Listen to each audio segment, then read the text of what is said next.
Bueno, con Eduardo tenemos una charla una vez al año, con lo que para Forbes desde hace muchos años intentamos construir el Warren Buffett argentino.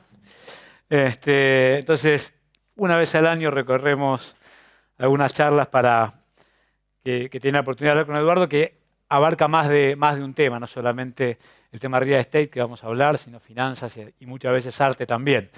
Pero para retomar, unir con el puente del panel anterior, eh, invertiste en cripto y te fuiste, ¿no? ¿Ahora vas a volver después de esta charla? ¿Traes el micrófono o no? Espérame.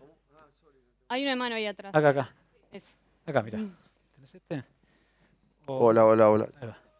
Bueno, muchas gracias, gracias por venir, gracias por invitarme a este lugar tan lindo para pasar un poco el chivo, ¿no?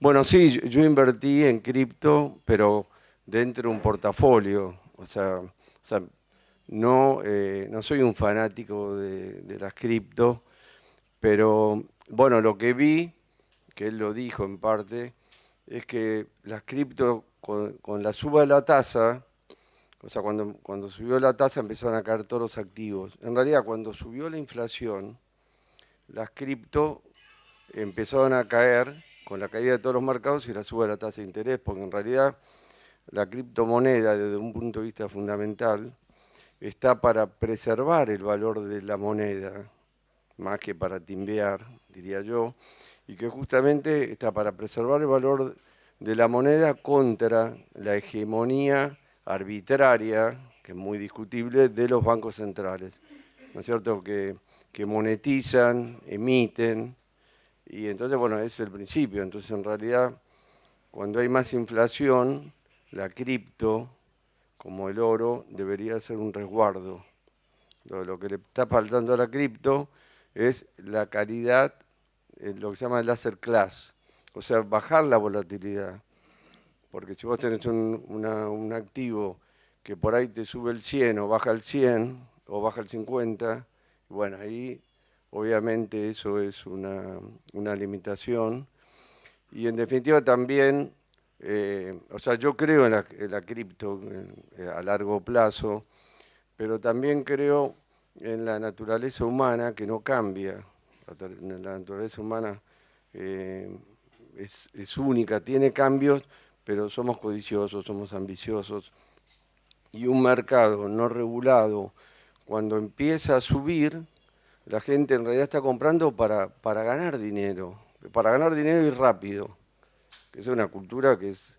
Y entonces hubieron irregularidades de los inversores, pero también de los accionistas, de los responsables de empresas, ¿no es cierto?, que hicieron cualquier cosa, tomaban plata al 14% para invertir en un derivado de las cripto, etcétera, etcétera, sin ningún control, cuando la tasa era 0,25 y era obvio que eso no se podía pagar, o sea, se podía pagar cuando pasaba de 20.000 a 25, a 30, a 35, 40, 45, y cuando sube así, cualquier cosa que suba, cuando suben las acciones, cuando suben los terrenos, cuando suben las propiedades, lo único que va a pasar es que se va a reventar la burbuja, como pasó en el 2007 y 2008, y vas a tener una caída enorme. Entonces, ¿Se escucha bien al fondo? ¿O buscamos un micrófono? Ya estamos no, bien. puedo hablar más cerca, Sí, ahora pero igual lo tenemos como Bueno, quieras. bueno, perdón. Entonces, yo creo que para los inversores en general, para mi juicio, hay que esperar que madure como asset class para que sea una alternativa seria de inversión. Y, ¿Entendés?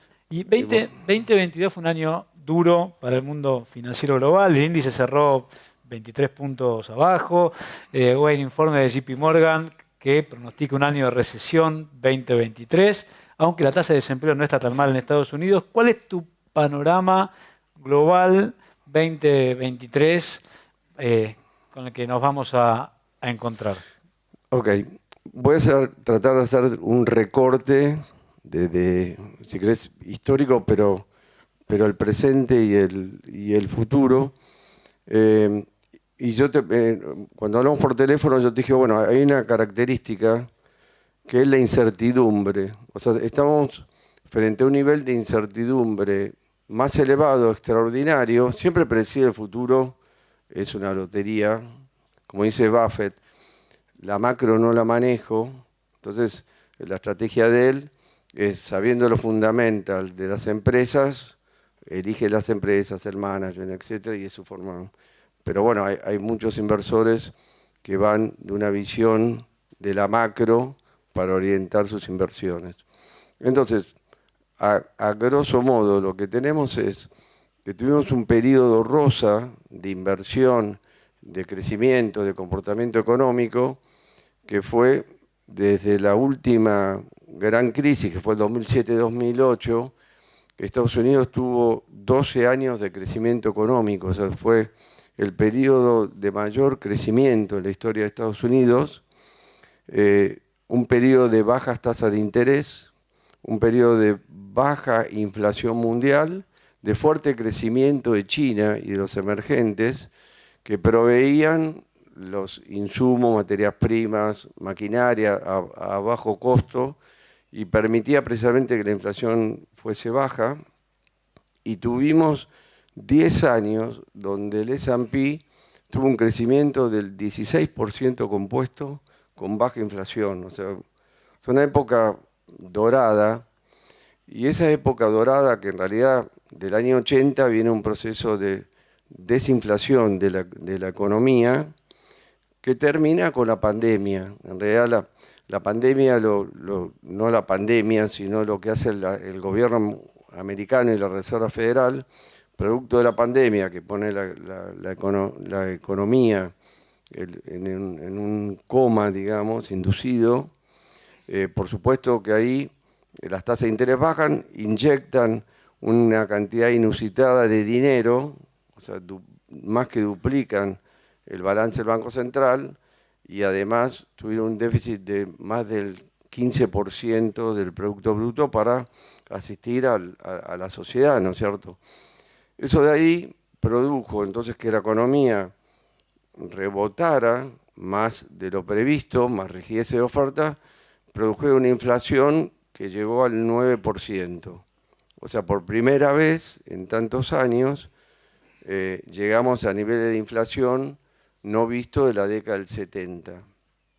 Entonces, bueno, al principio la Reserva Federal no creyó en esa inflación, pensó que era temporaria, la corrió de atrás, o sea, la dejó correr a la inflación, y el año pasado, en marzo, la Reserva Federal se da cuenta, cambia abruptamente de opinión y empieza a subir las tasas de la nada, que eran 1/4, y sube a 4 1/4, y ahora dice que va a subir al 5%, 5,1%, y la va a mantener hasta que efectivamente la inflación baje al 2%. Entonces eso es lo que produjo, lo que vos contaste, es que el año pasado fuese un año histórico de pérdidas, porque cayeron como 20% las acciones, pero también cayeron los bonos, se hicieron de goma los bonos. Generalmente caen las acciones y los bonos suben porque cae la tasa de interés. O sea, eso no ocurrió. Entonces, de cara al 23, el nivel de incertidumbre viene dado porque como la Reserva Federal produjo ese shock económico, la discusión es si vamos a volver al 2% de inflación, cuánto vamos a tardar, qué nivel de tasas de interés vamos a tener que tener para aquietar la economía.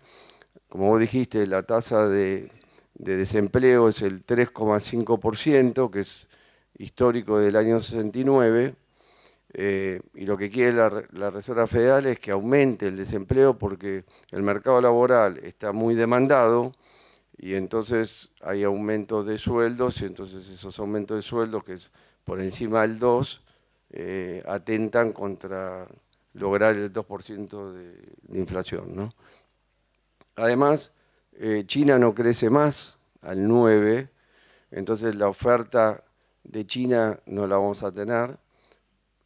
Agreguémosle el efecto de la pandemia, que lo que demostró fue primero que la economía abierta tiene inconvenientes porque hay países que tenían más COVID que otros o que el gobierno tenía una política diferente y entonces hubieron trabas de provisión de los insumos, de los productos estratégicos para, para la población, estratégicos sanitariamente, estratégicos bélicamente. Entonces, que además se agrava con la invasión de Rusia, que ahí lo que demuestra de nuevo es que se terminó con una época también que no hubo guerras importantes en todo este periodo que estamos hablando de bonanza económica, vino acompañada también por el mundo sin conflictos, y la invasión de Rusia a Ucrania rompió de un día para el otro esa situación y puso al desnudo la vulnerabilidad de Europa y la del mundo, la crisis energética, las políticas que siguió Europa ingenuamente basadas en la provisión de energía de Rusia, ¿no es cierto? Entonces cambió geopolíticamente el mundo, ya los presupuestos militares son diferentes, además agregado el efecto del COVID, ¿no es cierto? Esos ingredientes, en el recorte que estoy diciendo, traen un mundo hacia adelante que también, como vimos, está favorecido, lo que yo todo dije son factores negativos, está favorecido por un proceso tecnológico y de innovación inusitado que desconocemos, digamos, y bueno, todas esas, un cambio cultural, o sea, la pandemia trajo un cambio cultural, también apoyado en la tecnología, que cambia los hábitos. Entonces, toda esa sumatoria de algunas de las cosas que estoy describiendo nos hacen ver un futuro diferente. O sea, va a ser difícil que la bolsa crezca el 16% compuesto, que las propiedades suban vertiginosamente al compás de una tasa negativa, como había. Vamos a tener que competir con un nivel de tasas que la misma Reserva Federal dice, bueno, quiero la inflación al 2 y quiero la tasa de interés que más o menos sea el 2,5 o 3, o sea, tasas positivas, no negativas. Y entonces, bueno, vamos a convivir con eso. Entonces, decir, bueno, ¿en qué invertís? O sea, ¿y qué va a valer la bolsa o qué van a valer los bonos o lo que fuere? Bueno, las acciones en Estados Unidos tienen la tasa de la prima de riesgo más baja de la década del 80, en este contexto.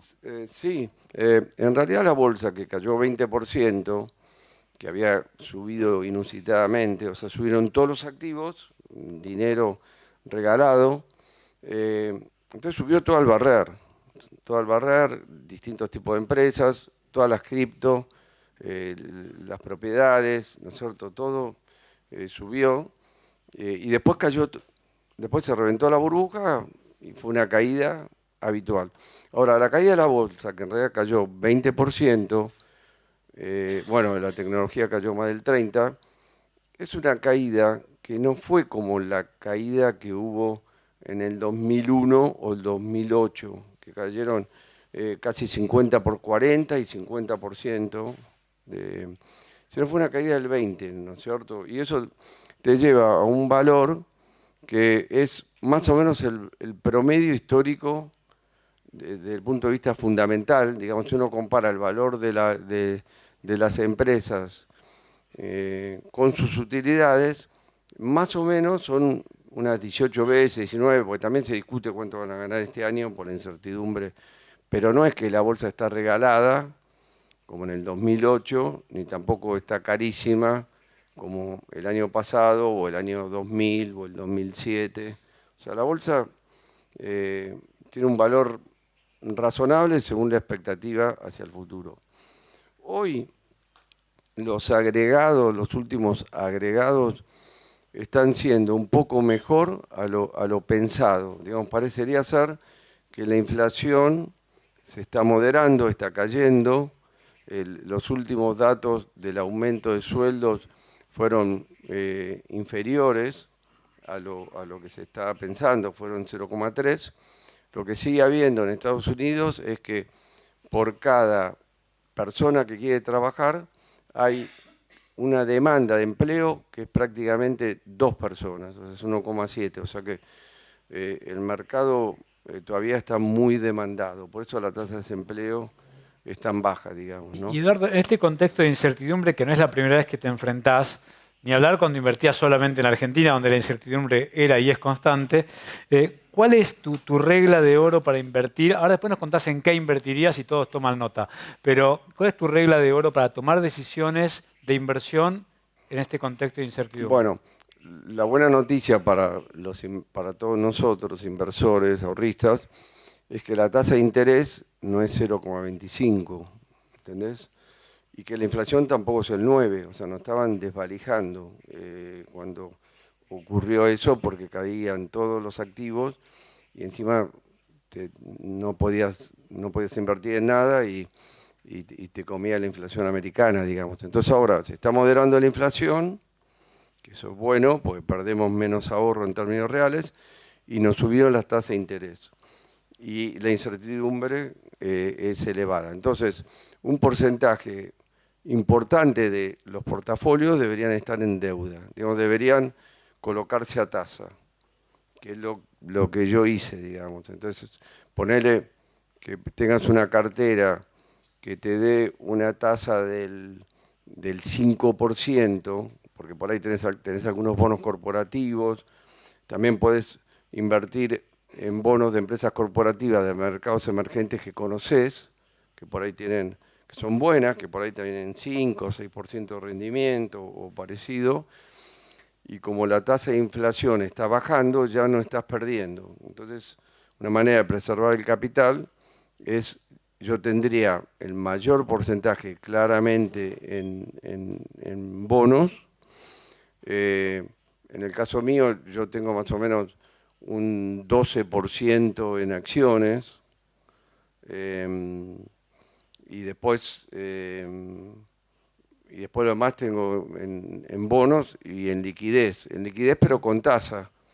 O sea, ponerle con liquidez con una tasa de 3,70, 4, ¿viste? Y, Y viendo un poco la dinámica, si se consolida la baja de la inflación, como parece, y entonces ahí aumentaría el equity o no.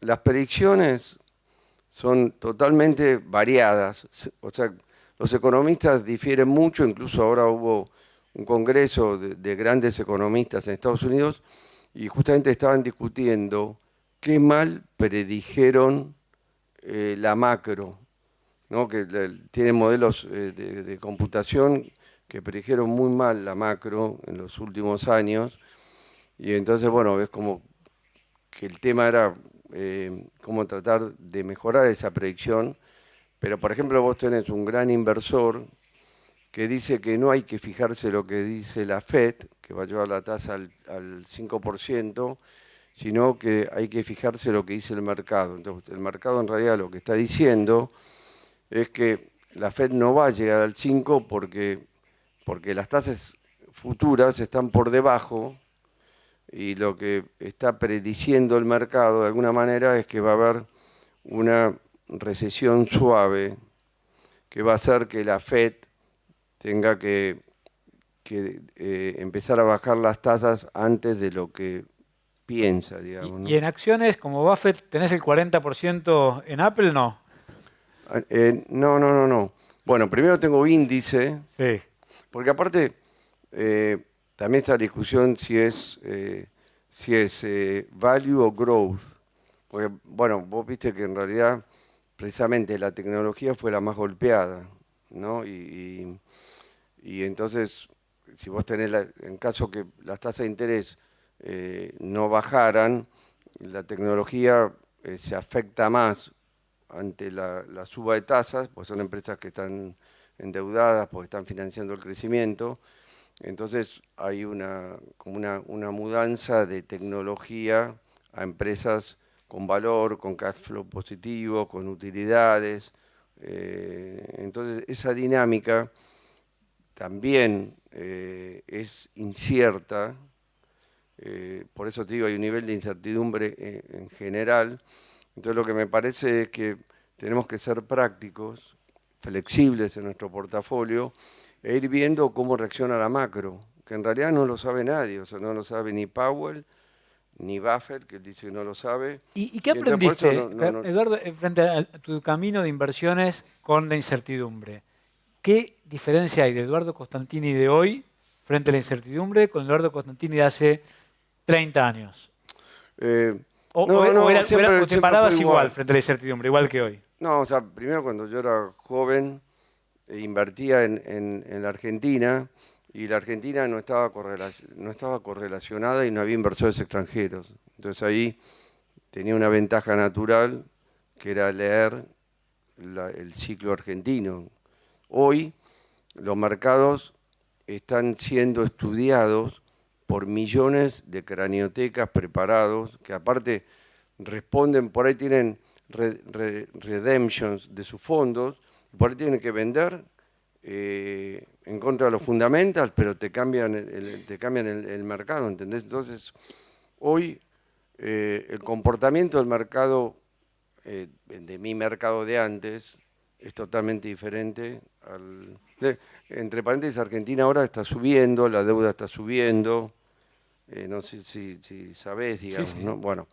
eh, ¿Es momento de invertir en compañías argentinas sí, hoy? yo compré en el margen, también compré deuda soberana, que más bien, si querés, un poco especulativo. Y además tengo bonos corporativos argentinos de empresas que son buenas y que tienen buenos rendimientos. Tengo bonos de YPF también, que tienen muy buen rendimiento. Bueno, han subido mucho también. Pero no, yo creo que la forma de invertir mía siempre fue tratar de encontrar tendencias, acompañar esas tendencias y cuando ante un aumento de la incertidumbre o una equivocación, bajar rápidamente la exposición, ¿no? Yo, por ejemplo, este año salí empatado, no perdí, perdí en términos reales porque la inflación fue elevada, pero por lo menos, Te ganaste el índice por 20 eh, puntos. sí, bueno, el índice me ganó antes, o sea, no es que el índice, aparte de los últimos 10 años, el índice me mató, en realidad, pues sacó 16%, que yo no lo saqué ni de loco, pero claro, por ahí tuvo otra volatilidad, ¿no es cierto? Y en este O sea, contexto, yo busco, aparte por la edad que tengo, etcétera, yo busco preservar el patrimonio. Lo más importante es tratar de ganar lo máximo, pero con bajo riesgo. Entonces vos tenés que medir, obviamente, la volatilidad. ¿A qué riesgo estás sometido? Conocer tu perfil y conocer en qué estás metido, porque eso es, muchas veces las familias se sorprenden. Por ahí le dan la plata a tres banqueros, a tres bancos distintos, y piensan que están diversificados, y los banqueros le invirtieron en los mismos activos, ¿entendés? Entonces, nosotros, pasa otro chivo, pues tenemos una empresa de asset management, tomamos, o sea, le cobramos un fee de administración, no de trading, le consolidamos toda su tenencia, y entonces por ahí consolidada le decís qué es lo que tiene el tipo y qué riesgo tiene, ¿entendés? Y medís el perfil del inversor, su edad, su familiar, su idiosincrasia frente.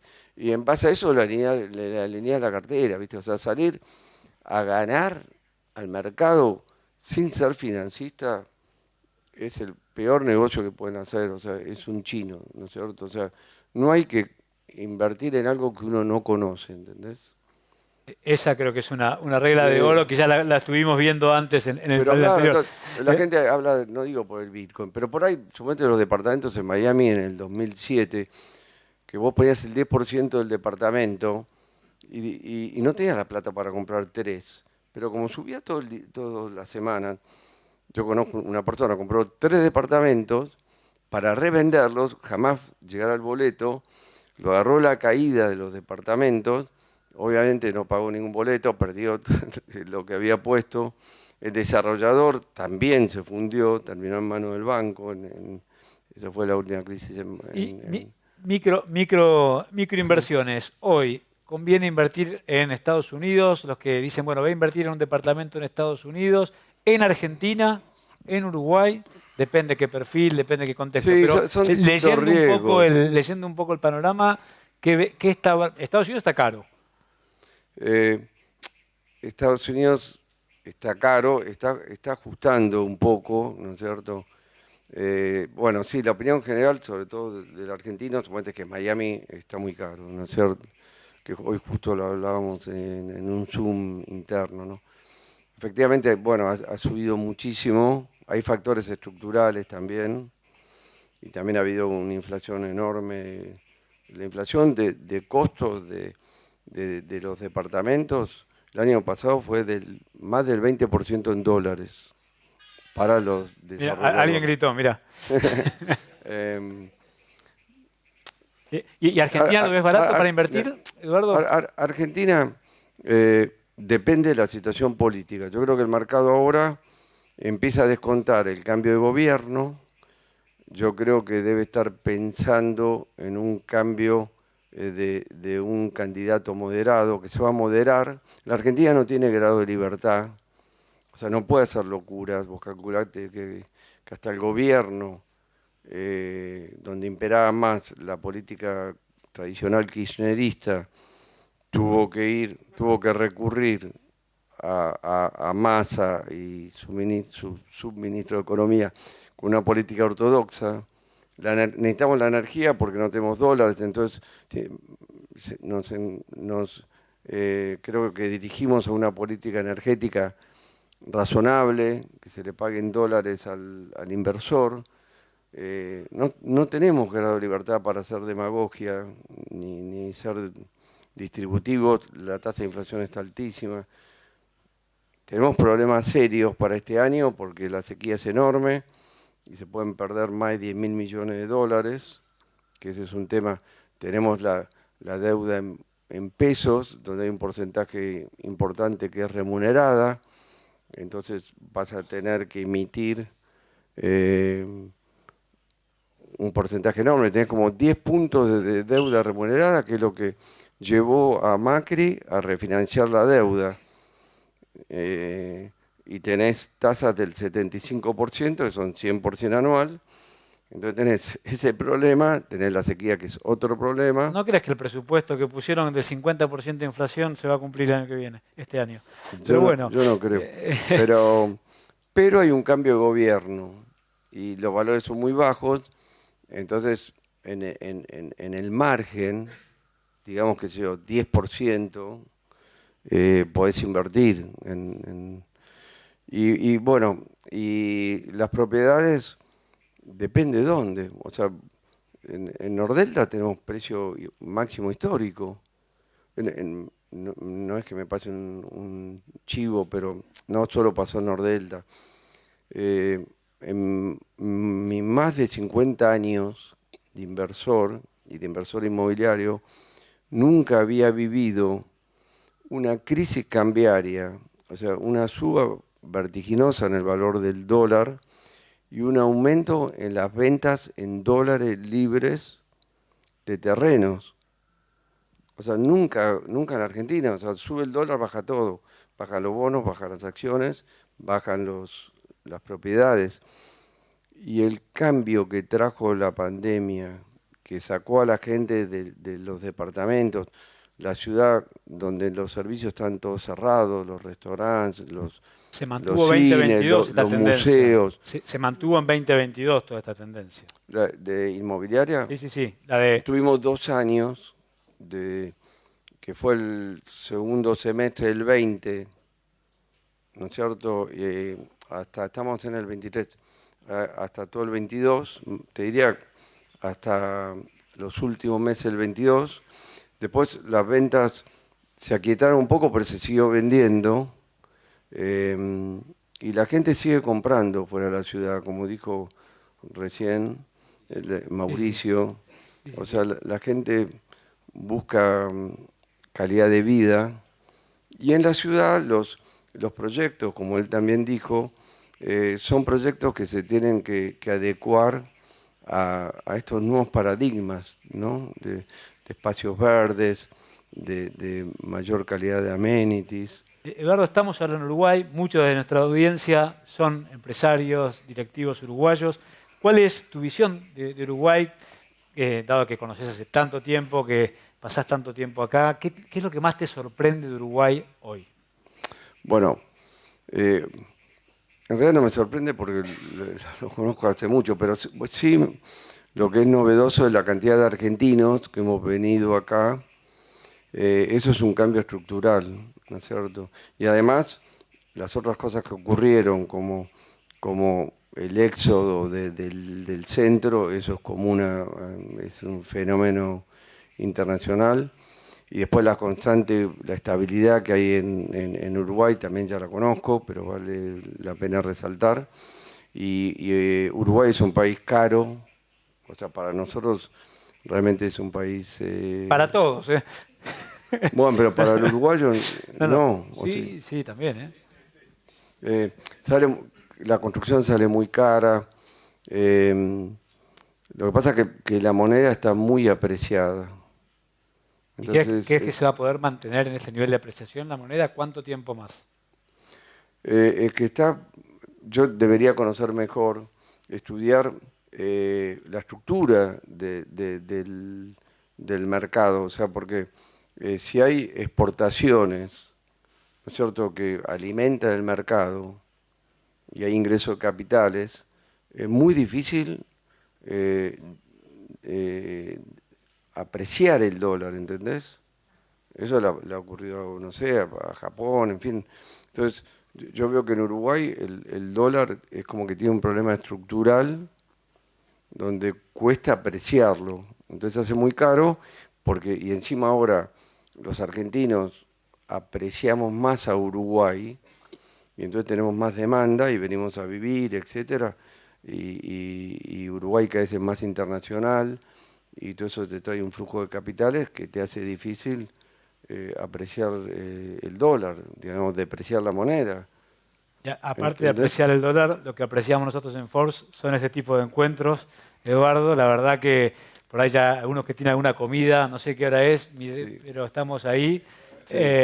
La verdad es que yo quería agradecerte, Eduardo, además por ser anfitrión. No, al contrario. Agradecer a todos los speakers que vinieron, a Marcela Doval, directora de Force Uruguay, y a todos ustedes por haber venido. Así que muchas gracias y con Eduardo en marzo vamos a charlar seguramente para ampliar mucho más esto en detalle y espero que lo sigan en Force Argentina y en forceuruguay.com.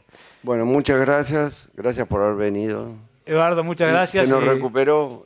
¿Se está recuperado? ¿Martín está? ¿Está bien? Ah, está allá. Bueno, es lo más importante. Tomando aire. Bueno, Eduardo, Bueno, este aplauso gracias. es para vos.